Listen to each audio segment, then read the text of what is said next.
A stunning young explorer vanishes during a tomb excavation in ancient American ruins only to wake in a brutal past, where empires clash and dark spirits rule the forest.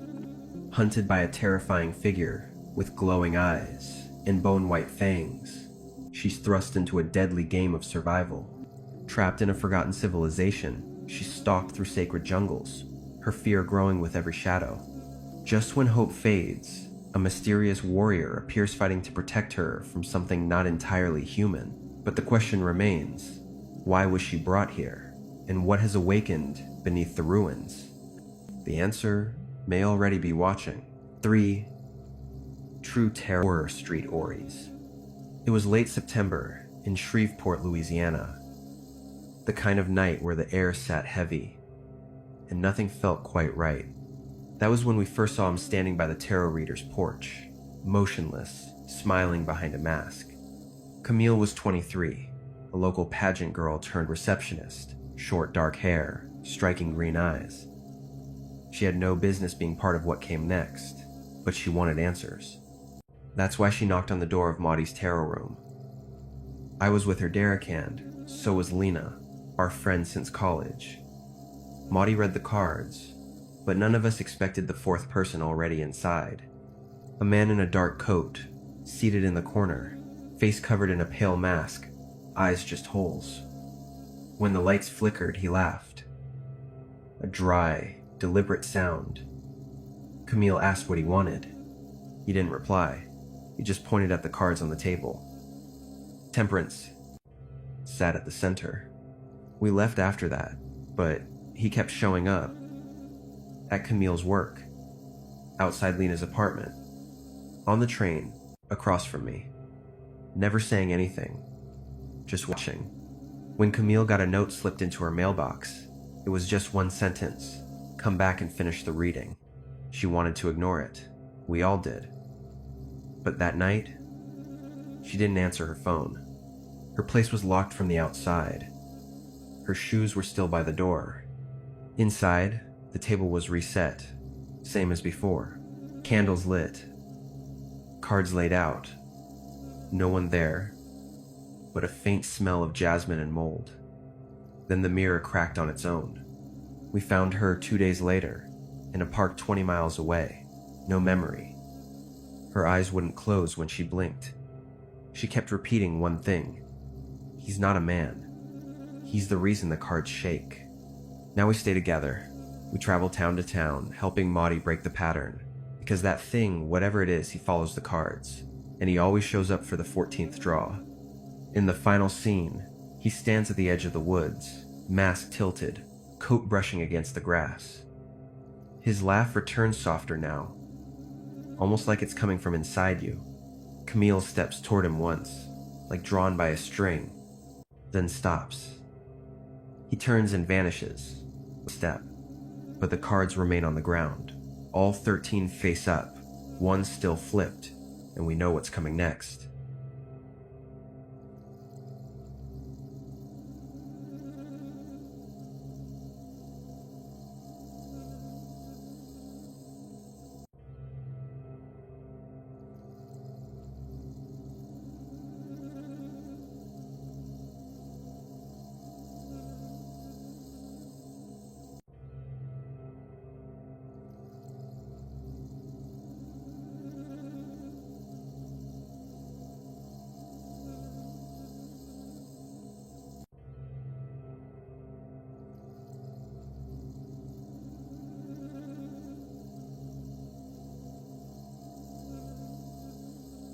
To wake in a brutal past, where empires clash and dark spirits rule the forest.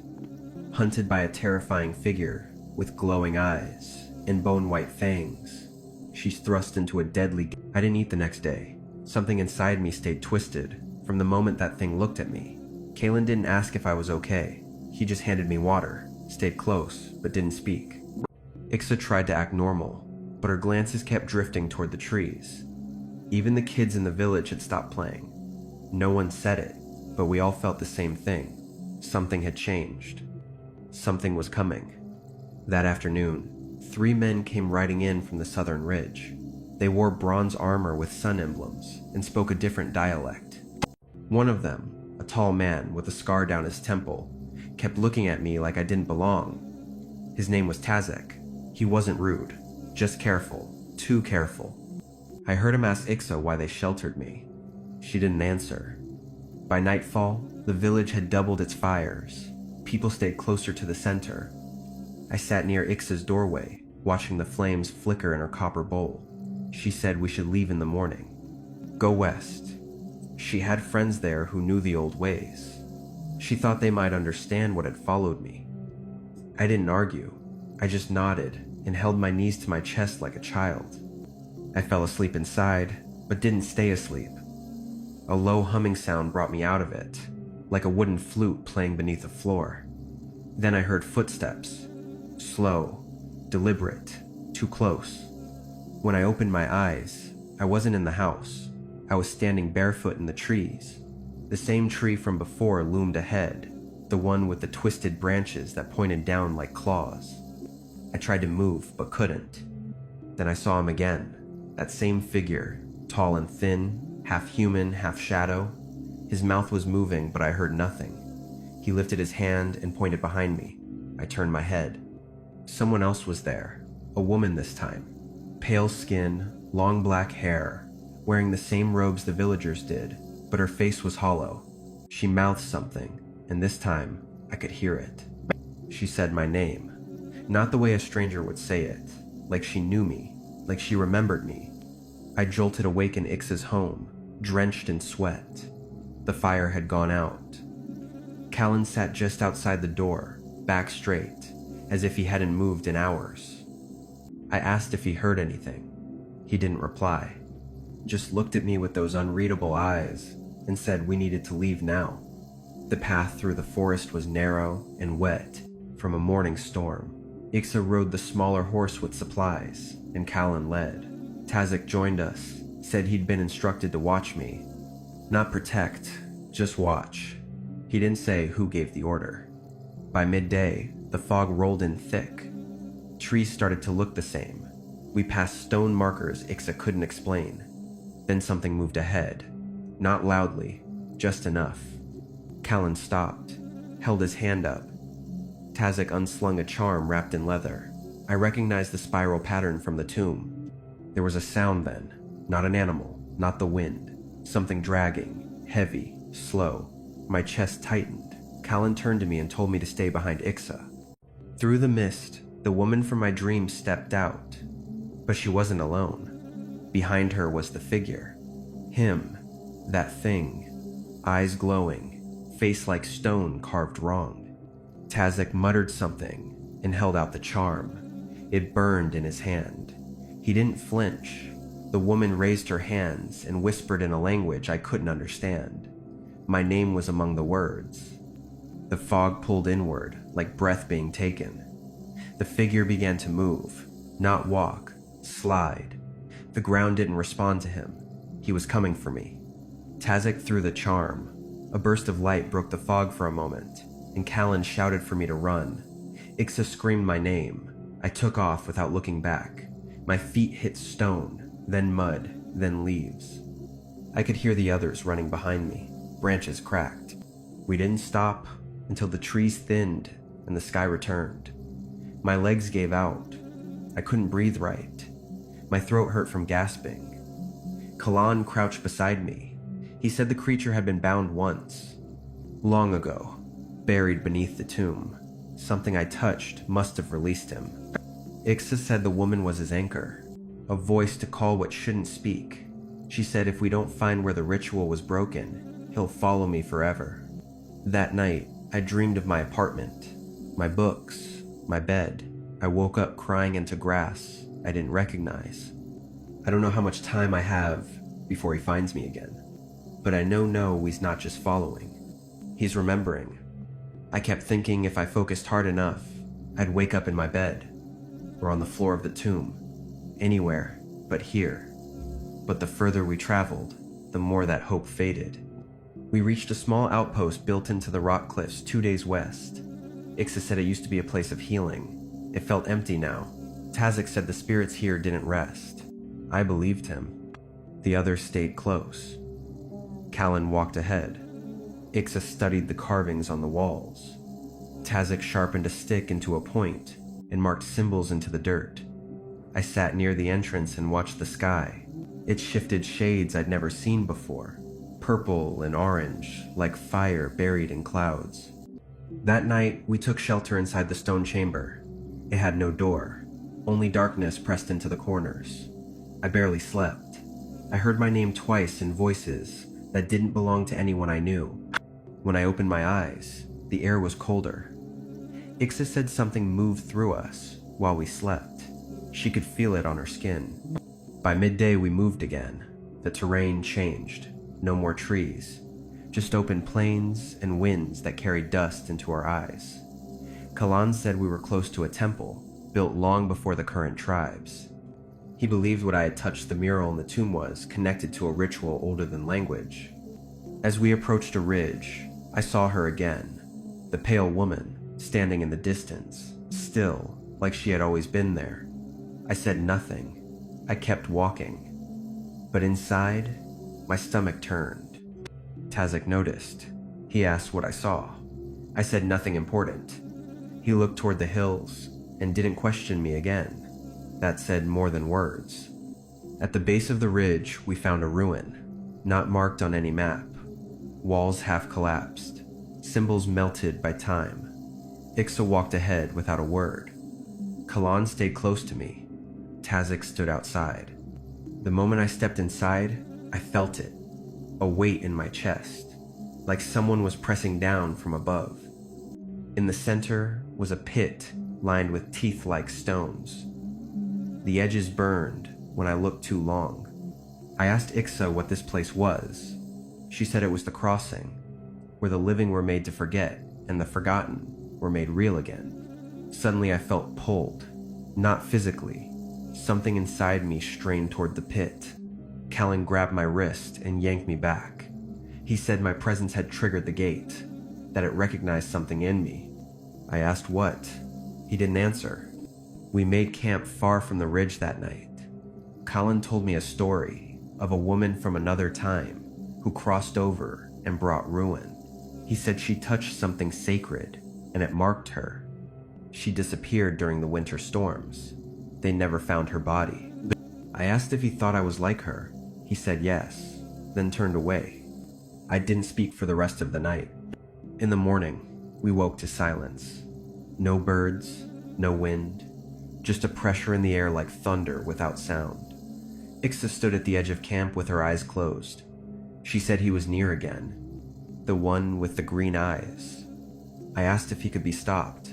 She said not by force, not by running, only by closing what had been opened. Tazek approached. He had dirt across his chest, markings drawn in, a language I couldn't read. He said the thing was no longer just a spirit. It had tasted my presence and became more than it was. As we broke camp, I saw movement on the hill. A figure, hunched, watching. He wasn't hiding. He wanted to be seen. He tilted his head. I felt my knees go weak. Kalan stepped in front of me and told us to keep moving. We walked for hours. The path became unfamiliar, and Ixa admitted she didn't know where we were anymore. The ground had shifted. She said the land changes when it's angry.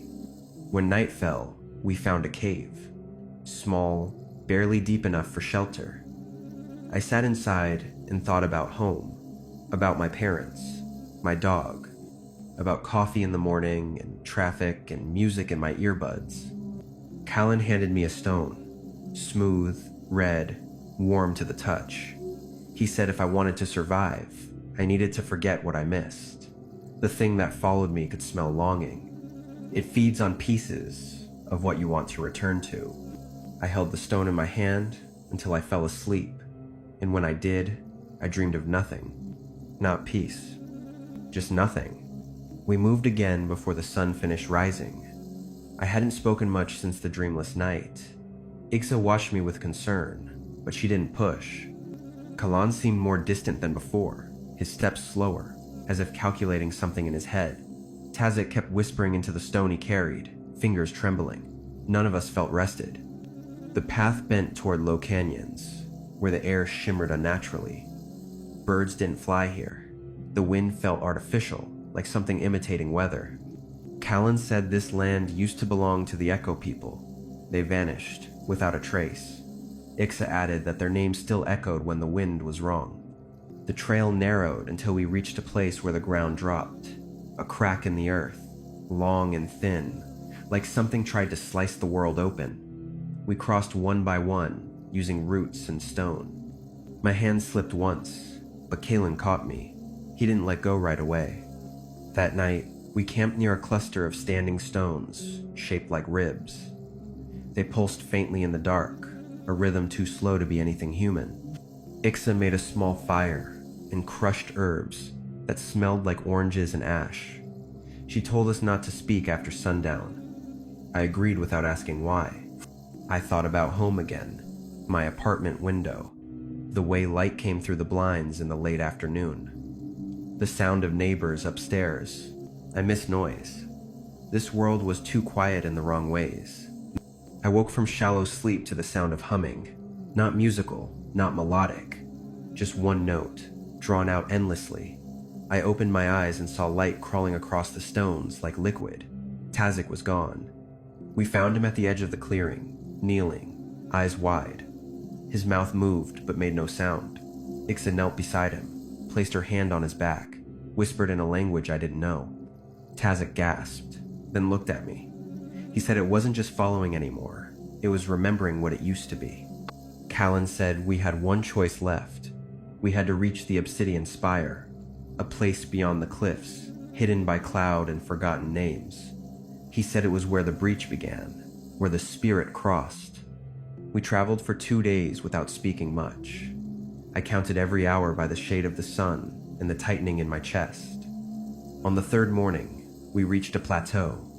Mist clung to it like skin. I saw the spire from far away, tall, fractured, black as night. It hurt to look at for too long. The climb was brutal, loose stone, no path.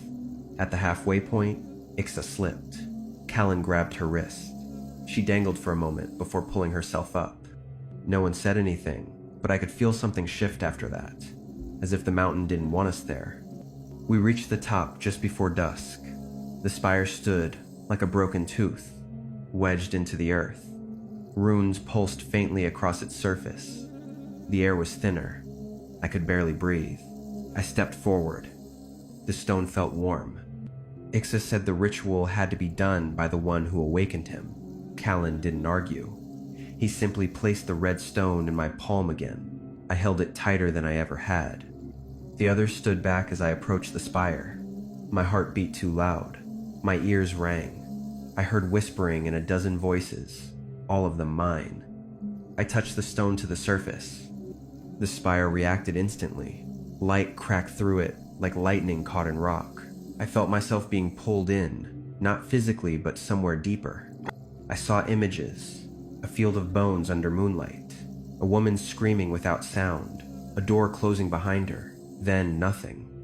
I woke on the ground. My chest ached. My hands were bleeding, though I didn't remember falling. The others helped me up. Tazek said the light was gone. The humming stopped. Ixa said he was sealed again, at least for now. We descended the mountain in silence. I don't remember sleeping that night. The next day, we reached the edge of the plains. The wind returned, so did the sound of birds. I asked Callan if I could go home now. He didn't answer, just looked at me as if he didn't understand the question. Ixa said some doors only open once, and some don't close completely.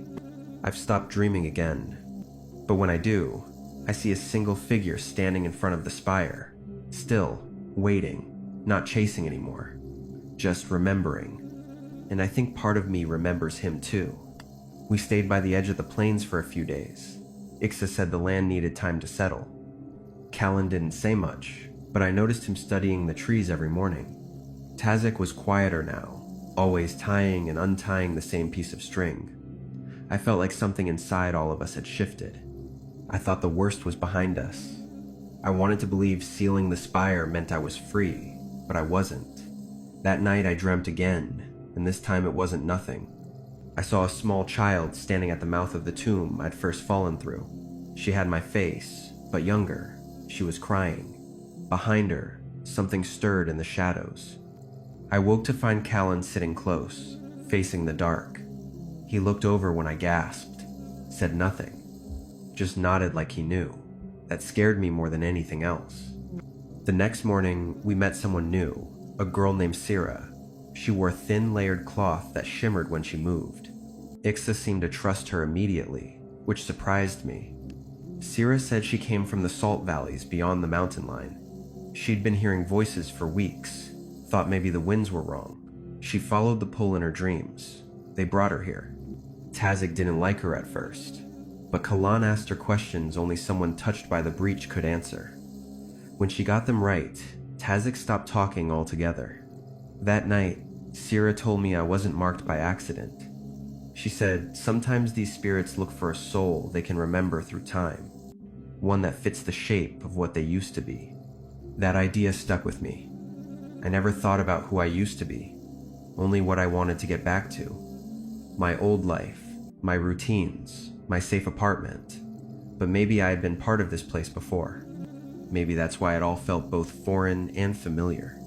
As we moved toward the salt valleys, the ground changed again. No trees, just long sheets of cracked earth. The heat made the air shimmer. Sira said the echoes were strongest here.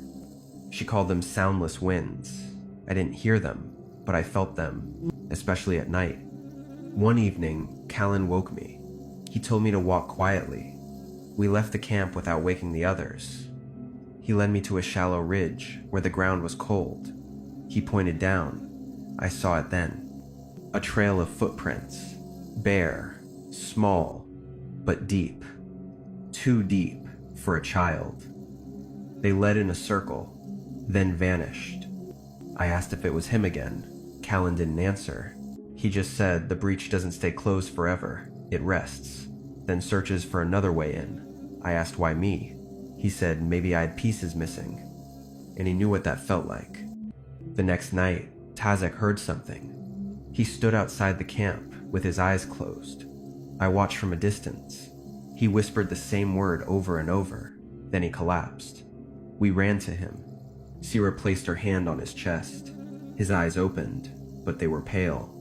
He said he saw the spirit's shape changing, becoming something more human. He said it was remembering how to walk again, how to speak. He said next time it won't just chase, it'll ask to be let in. The days passed slower. I couldn't tell if we were moving towards something or away from it. Sira began drawing symbols in the sand each morning. Ixa said they were old protection marks. Not perfect, but better than silence. On the 7th day, we reached a stone arch buried halfway in the ground. Sira said this was the end of the path, not for our journey, but for time itself. She said this place didn't belong to any one moment, that if I stepped through, I might find answers, or forget everything. I didn't know what to choose. Callan placed his hand on my shoulder, said he'd stay no matter what I became. That's when I realized he had never been trying to fix this, only stay with me through it. I walked through the arch, the world blinked, and I was standing in the tomb again. Dust in the air, my hand still on the wall, the mural cold under my fingers. But something was missing. I didn't remember how I got there, only that I wasn't alone. Somewhere behind me, someone breathed, slow, measured, familiar. I turned. No one there. But in the reflection of my phone's screen, I saw him, smiling, almost human, almost me.